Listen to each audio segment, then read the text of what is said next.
Hello, this is Marlene with WTI. Now, I have really dry hair when it comes towards the end. So my scalp is oily, but when it comes towards the end of my hair, it gets pretty dry. And it probably doesn't help that I do dry my hair. But I'm super happy that I found this Bond Intense Moisture Mask from Olaplex. So the way that you use it is that you apply it after you have rinsed your shampoo. Then apply this.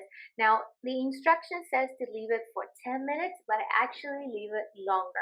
I leave it for 20 to 30 minutes. And then to rinse it, I actually use regular cold water. I mean, it doesn't have to be freezing, right? But don't use hot water.